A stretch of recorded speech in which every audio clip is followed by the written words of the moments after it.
사도신경하심으로 신앙 고백하겠습니다.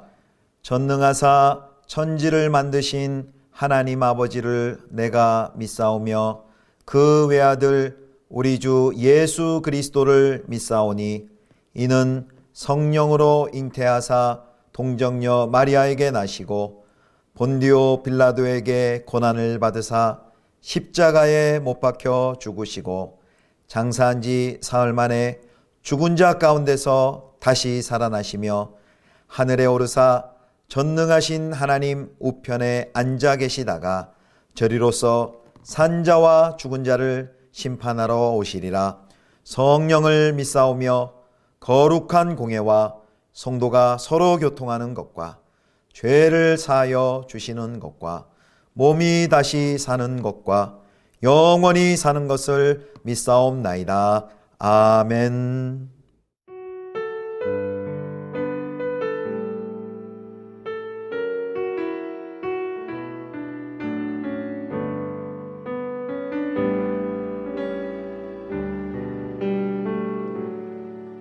오직 주의 사랑에 매여 내 영 기뻐 노래합니다. 이 소망의 언덕 기쁨의 땅에서 주께 사랑 드립니다. 오직 주의 임재 안에 갇혀 내 영 기뻐 찬양합니다. 이 소명의 언덕 거룩한 땅에서 주께 예배드립니다. 주께서 주신 모든 은혜 나는 말할 수 없네. 내 영혼 즐거이 주 따르렵니다. 주께 내 삶 드립니다.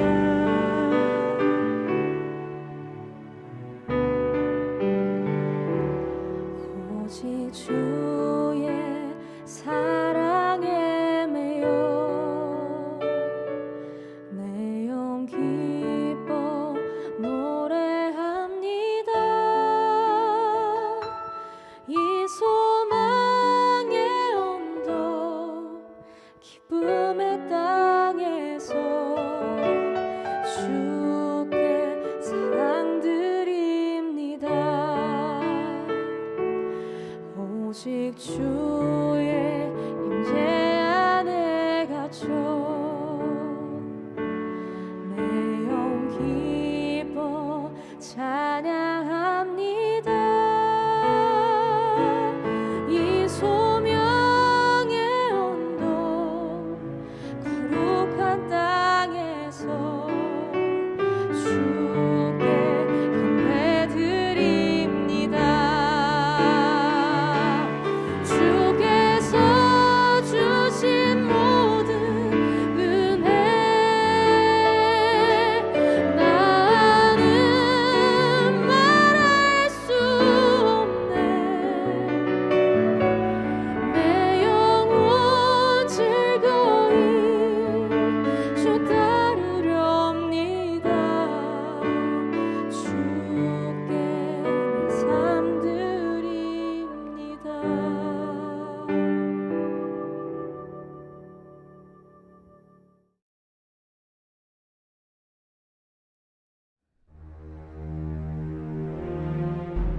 유다 왕 여호야김이 다스린 지 3년이 되는 해, 바빌론 왕 느부갓네살이 예루살렘에 이르러 성을 에워쌌더니 주께서 유다 왕 여호야김과 하나님의 전 그릇 얼마를 그의 손에 넘기심에 그가 그것을 가지고 신할 땅 자기 신들의 신전에 가져다가 그 신들의 보물 창고에 두었더라. 왕이 환관장 아스부나스에게 말하여 이스라엘 자손 중에서 왕족과 귀족 몇 사람 곧 흠이 없고 용모가 아름다우며 모든 지혜를 통찰하며 지식에 통달하며 학문에 익숙하여 왕궁에 설만한 소년을 데려오게 하였고 그들에게 갈대아 사람의 학문과 언어를 가르치게 하였고 또 왕이 지정하여 그들에게 왕의 음식과 그가 마시는 포도주에서 날마다 쓸 것을 주어 3년을 기르게 하였으니 그 후에 그들은 왕 앞에 서게 될 것이더라. 그들 가운데는 유다 자손 곧 다니엘과 하나냐와 미사엘과 아사랴가 있었더니 환관장이 그들의 이름을 고쳐 다니엘은 벨드사살이라 하고 하나냐는 사드락이라 하고 미사엘은 메삭이라 하고 아사랴는 아벳누고라 하였더라. 성도 여러분, 좋은 아침입니다. 11월 1일, 11월이 시작되는 첫날입니다.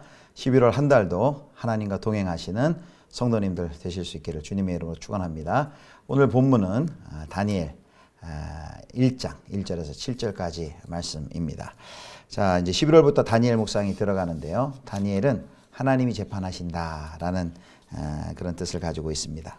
이름을 반영하듯 다니엘서는 종말론적인 심판의 메시지와 또 열방을 향한 하나님의 주권을 선포하는 메시지로 가득 차 있습니다. 그래서 이 다니엘서를 예언적 묵시문학이라고 부르는데요. 이제 묵시문학은 주로 이제 하나님의 계획과 또 하나님의 신비를 계시하는 문학이죠. 또 인류 역사의 종말을 드러내는 데 초점을 맞춥니다. 이 묵시문학에는 어떤 상징 그리고 용어, 상징적 용어 그리고 숫자가 많이 나옵니다. 그리고 어떤 초현실적인 이미지 그리고 미래의 환상을 많이 사용하는 문학적 장르이기 때문에 때로는 이해하기가 좀 매우 어렵습니다. 자, 이제 오늘 이제 다니엘서 시작하는데요. 이제 다니엘서는 크게 두 부분으로 나뉘어집니다. 1장에서 6장까지는 다니엘이 경험한 역사적 사건들, 그리고 7장에서 마지막 12장까지는 다니엘이 본 환상들이 기록되고 있습니다. 특별히 이제 오늘과 내일 살펴볼 1장에는 다니엘이 주변의 압박을 거부하고 신념을 지킨 이제 사건이 기록이 되어 있습니다. 자, 1절 말씀 먼저 보겠습니다. 1절. 유다 왕 여호야김이 다스린 지 3년이 되는 해에 바벨론 왕 느부갓네살이 예루살렘에 이르러 성을 에워쌌더니 바벨론 왕 느부갓네살이 남왕국 유다를 1차 침공합니다. 그게 주전 605년인데요.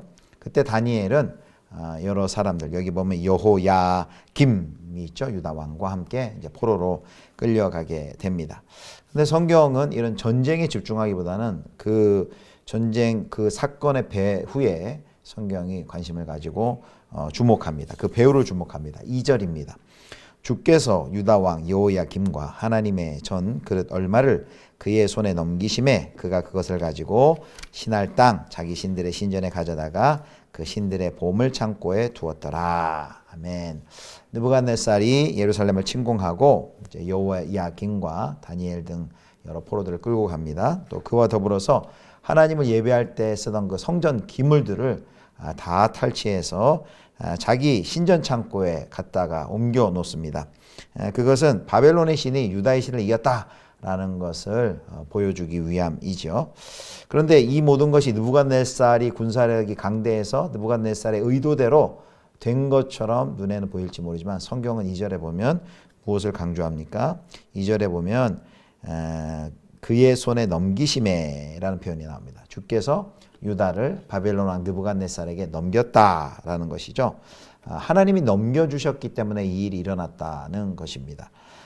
즉 느부갓네살의 승리와 이스라엘 남왕국 유다의 패배는 하나님의 계획 가운데 있었음을 성경이 밝힙니다.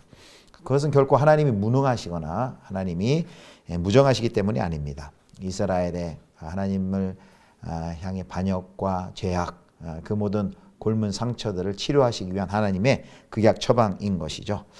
자, 지금도 눈으로 보면 우리 이 현실, 이 불의한 이 현실을 보면 또 강대국, 돈과 힘과 권세가 있는 사람들이 세상을 점령하고 또 세상을 움직이듯 보입니다. 그러나 다니엘서가 명백히 또 성경이 보여주는 것은 이 세상의 만사를 결정하시는 분은 하나님이시다. 하나님이 주권자이시다. 라는 것을 선포합니다. 그래서 우리는 심지어 악인이 득세하고 현실이 아무리 불의해 보일지라도 여전히 하나님의 손 안에 있다. 하나님이 세상을 다스리신다라는 것을 우리가 믿습니다. 세상이 어떻게 돌아가더라도 하나님이 세상을 주관하시면서 하나님의 선하신 뜻을 반드시 이루시고 계심을 꼭 믿으시고 꼭 기억하시기를 축원합니다. 자, 이제 그 다음에 3절부터 이제 마지막 7절까지인데요. 느부갓네살 왕은 궁전의 고위 관료인 환관장 아스부나스라는 사람을 시켜서 유다의 그 포로민들 가운데서 이제 왕족과 귀족 출신의 총명한 소년들을 발탁을 합니다. 그래서 이제 왕궁에 일할 수 있도록 갈대아 사람들의 학문과 방언을 가르치게 하는데요. 선택 기준이 세 가지예요. 첫 번째는 신분과 관련된 것으로 왕족이나 귀족이어야 되고요. 두 번째는 이제 용모, 외모와 관련된 것으로 흠이 없고 용모가 아름다운 소년이어야 합니다. 그리고 이제 세 번째는 능력과 관련된 것으로 모든 지혜를 통찰하며 지식에 통달하며 학문에 익숙한 소년이어야 했습니다. 자, 이런 소년들을 선발해서 이제 왕의 특권에 참여하게 함으로써 이제 하나님 여호와 하나님과 그의 나라를 버리고 바벨론과 바벨론의 신을 따르는 자들로 만들기 위함이죠. 자, 그 왕 앞에 서게 될 소년들에게는 이제 그들이 제공하는 것이 왕의 음식과 그가 마시는 포도주가 양식으로 주어집니다. 그래서 3년 동안 교육생들은 3년 동안 매일 왕이 주는 음식과 포도주를 마시게 되죠. 이 왕이 먹는 음식물을 신하에게 나눠주는 전통은 그 신하를 왕에게 예속시키는 그런 풍습입니다. 그래서 왕이 주는 음식을 먹는 자는 왕에게 속한 신하로서 충성을 다해야 했습니다.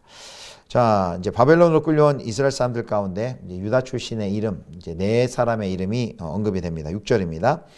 자, 그들 가운데는 유다 자손 곧 다니엘과 하나냐와 미사엘과 아사랴가 있었더니, 보통 우리 다니엘과 세 친구들이라고 할 때 이 네 명이죠. 다니엘, 하나냐, 미사엘, 아사랴. 근데 이 이름을 가만히 보면 이름에 엘, 하나님이라는 뜻이고 여호와라는 뜻입니다. 그 엘과 야가 다 포함되어 있는 히브리 이름입니다. 그래서 다니엘은 우리가 서두에 살펴본 것처럼 하나님이 재판하신다 라는 뜻이고, 하나냐는 여호와는 은혜로우시다. 미사엘은 누가 하나님과 같은가, 아사랴는 여호와께서 도우신다 라는 뜻을 가지고 있습니다. 이 네 소년의 부모들이 이름을 지을 때 하나님과의 관계 속에서 그 신앙을, 정체성을 지키도록 이렇게 아름다운 이름을 지어준 것이죠. 그런데 느부갓네살은 이들의 이름을 다 계명을 시켜버립니다. 바벨론식으로 계명을 시킵니다. 그리고 뜻도 완전히 바벨론식으로 바꿉니다. 그래서 다니엘은 이제 벨드사살이라 바꾸죠. 벨드사살은 베리어 왕을 보호하소서란 뜻이고요. 아벤느고는 느고, 바벨론의 신의 이름인데 느고의 종이란 뜻이고, 그다음에 이제 사드락과 메삭은 정확한 뜻은 알 수 없지만 이 이름 역시 바벨론의 신과 연관된 것으로 짐작이 됩니다. 그래서 이제 여러 가지 음식을 먹이고 교육을 시키고 음식을 먹이고 계명을 하는데요. 여기 이제 1장에 보면 다니엘과 세 친구들은 그 계명과 교육에는 반기를 들지 않습니다. 그래서 그것은 그대로 수용을 하는데, 다만 음식에 대해서는 이제 민족적, 종교적 정체성을 지키기 위해 그것을 완강하게 거부합니다. 수용하되 순응하거나 동화되지 않는 그런 지혜, 그리고 거룩함을 그들이 간직하였습니다. 자, 그래서 이제 오늘 1장 7절에 보면 이 다니엘과 세 친구들을 향해 학문과 언어를 가르치고, 또 왕의 음식과 포도주를 먹이고, 또 하나님과 관련된 그런 신앙적인 이름 대신에 바벨론의 세계관이 담긴 새 이름을 이렇게 지어줍니다. 그것은 이제 하나님을 부정하는 그 세상이 하나님의 통치를 따르지 말고 이제 이 세상의 질서에 순응하라는 것을 보여주는 것이죠.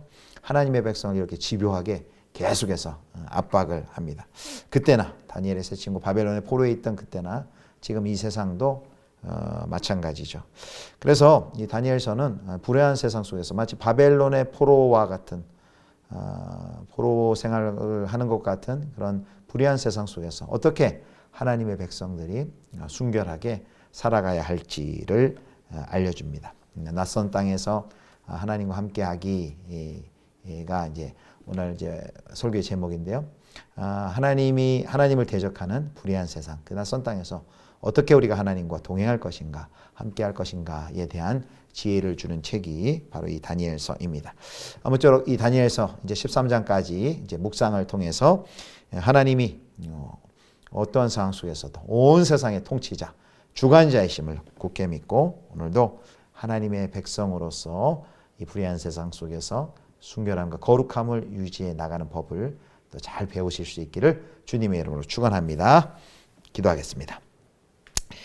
하나님 아버지, 어떠한 상황 속에서도 하나님이 우리의 삶과 또 온 세상의 주권자이심을 믿고 꼭 기억할 수 있게 하여 주옵소서. 그리고 그 하나님을 사랑하는 마음을 끝까지 지킬 수 있도록 도와주옵소서. 불의한 세상 속에서 하나님 나라 백성으로 살아가는 저희들에게 하나님 뱀같이 지혜롭고 비둘기 같은 순결함이 필요합니다. 다니엘서 묵상을 통하여서 그 지혜를 배울 수 있게 하여 주옵소서. 우리 구주 예수 그리스도의 이름으로 기도드립니다. 아멘.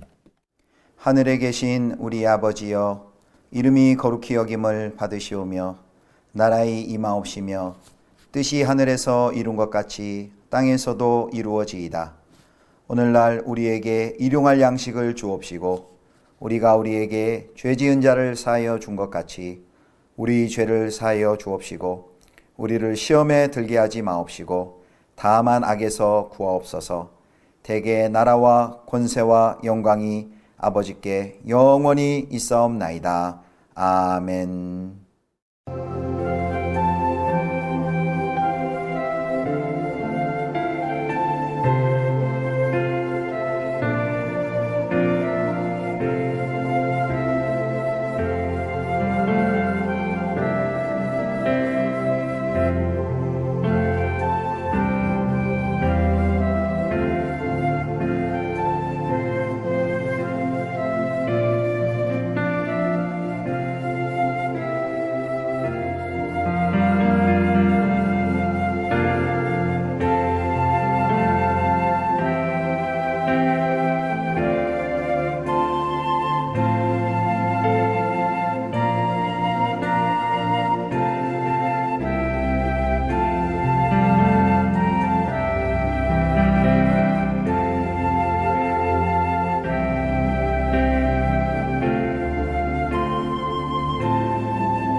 주